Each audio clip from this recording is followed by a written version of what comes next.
En este domingo que ustedes vinieron acá a la parroquia La Ascensión del Señor, en este 24º domingo, hoy hemos leído el Evangelio de Mateo en el capítulo 18, versículo del 21 al 35, donde el evangelista desarrolla la siguiente idea teológica: la misericordia de Dios, el perdón de Dios está mediado por la comunidad. Y yo quiero que ahí nosotros entonces enfaticemos esa idea, porque es muy importante en los espacios religiosos en que nos estamos moviendo hoy, sobre todo en nuestro ámbito cristiano, que se ha ido desarrollando una idea dentro de nuestra gente que nosotros podemos obtener la misericordia de Dios directamente, que nosotros a través de la fe, a través de unas realidades individuales y personales, puedo arrancarle la misericordia y el perdón a Dios. Entonces, lo primero que yo quisiera que tengamos en cuenta es lo siguiente: cuando alguien dice Dios perdona los pecados, ¿qué está diciendo? Dios perdona los pecados. Está diciendo mucho y a la vez no está diciendo nada. Porque partamos de simplemente el hecho: ¿quién es Dios?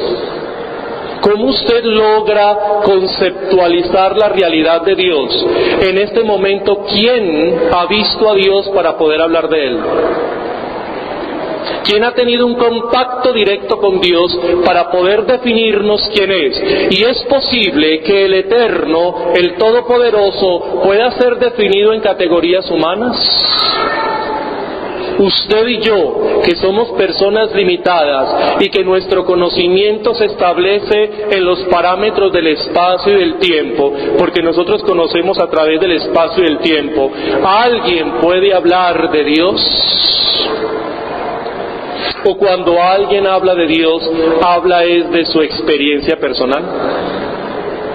Luego, decir así olímpicamente Dios me perdona o Dios perdona los pecados, dijo mucho y no dijo nada. Cuando usted va al diccionario español, le van a decir que Dios es el Todopoderoso, el Omnipotente, el que todo lo puede.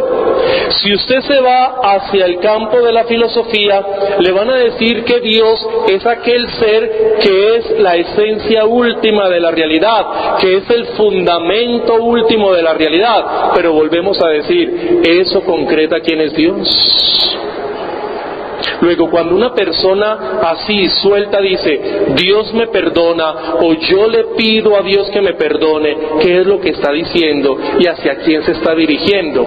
El mismo concepto de Dios es etéreo, el mismo concepto de Dios es metafísico, el mismo concepto de Dios es insostenible en categorías espaciotemporales. Por eso mire lo que está haciendo el Evangelio de Mateo. La misericordia de Dios, el perdón de Dios se concreta en la relación con los demás. Luego, la realidad de Dios no es una realidad personal, no es Dios y mi yo y Dios, sino que es Dios y nosotros y Dios. La única forma en que yo pueda experimentar la misericordia y el perdón de Dios es cuando yo logro establecer unas relaciones interpersonales sanas, cuando yo logro establecer unas relaciones de misericordia y de perdón con el otro. Ahí es cuando Dios se hace presente y es cuando Dios manifiesta su misericordia, respaldando la acción misericordiosa de los seres humanos. Mire lo que hace el Evangelio de Mateo: coge una idea etérea, coge una idea abstracta y la concreta. ¿La concreta dónde? En la relación con la comunidad. ¿Quién garantiza el perdón de Dios? La comunidad. ¿Quién garantiza la misericordia de Dios? La comunidad. Y vuelvo y le repito, entonces, ¿cómo alguien puede creer que se puede confesar directamente con Dios? ¿quién le garantiza a usted que Dios le ha perdonado? Más aún, ¿en qué momento Dios puede entender el lenguaje humano si Dios no es humano? ¿Y en qué momento Dios se conecta con usted sabiendo que Dios no tiene tiempo y usted sí lo tiene? ¿Cómo Dios sabe que son las 5:15? Imposible. Pero ¿por qué nos reunimos a las 5? Porque el tiempo sí lo necesitamos nosotros. El tiempo es de los humanos.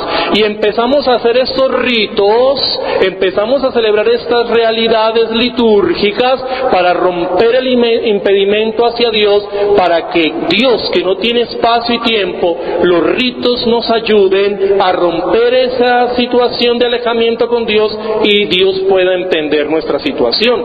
¿Qué son los ritos? ¿Qué es la liturgia? ¿Qué es lo que nosotros estamos haciendo hoy? Estamos abriendo ventanas para que la realidad de Dios, que es eterna, ingrese en nuestro espacio, que es efímero. Y cuando nosotros celebramos correctamente la liturgia, hacemos que este espacio efímero, espacio temporal, se llene de la misericordia y el perdón de Dios.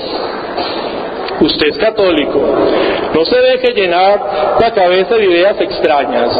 La única forma en que usted puede garantizar y que yo puedo tener la garantía de que Dios nos ha perdonado los pecados es cuando ustedes y yo practicamos un ritual, cuando ustedes y yo vamos al sacramento de la penitencia, cuando ustedes y yo nos acercamos al sacramento de la reconciliación y en 5 momentos, examen de conciencia, contrición de corazón, propósito de enmienda, confesión de boca y cumplir la penitencia. Cuando cumplimos esos 5 pasos, que son los rituales para desarrollar el sacramento de la penitencia, y cuando el sacerdote nos da la absolución, inmediatamente nuestros pecados quedan perdonados, porque está respaldada por la comunidad y Dios respalda las decisiones de la comunidad.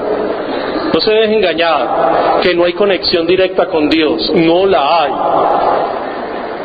La necesitamos de los sacramentos, y los sacramentos es aquello que nos garantiza la realidad con Dios, y los sacramentos son celebrados en comunidad, son celebrados en comunidad.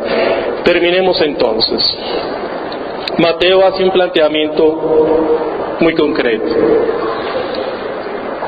Dios, quien perdona los pecados sin concretarse en la vida cotidiana, no tiene sentido. El perdón de Dios se concreta en la interacción con el otro, cuando yo me arriesgo a vivir con el otro. Y mi relación con Dios no es personal, no es mi fe en relación con Dios. Mi realidad con Dios es una realidad comunitaria. Vivimos en comunidad. Dios se manifiesta en comunidad. Y por eso es que nosotros practicamos el sacramento de la penitencia, sacramento de la comunidad. Por favor, enséñenle eso a la gente. Que no pierdan su tiempo tan tristemente cuando se les ocurre allá en sus habitaciones que cierran sus ojos y van hablándole a un Dios que no los entiende. Nunca vienen a misa, nunca se confiesan, nunca celebran unos rituales comunitarios, pero sí se van para sus piezas y dicen que le hablan a Dios. Pero la pregunta es, ¿cómo ellos tienen la garantía de que Dios los ha escuchado si Dios no es humano?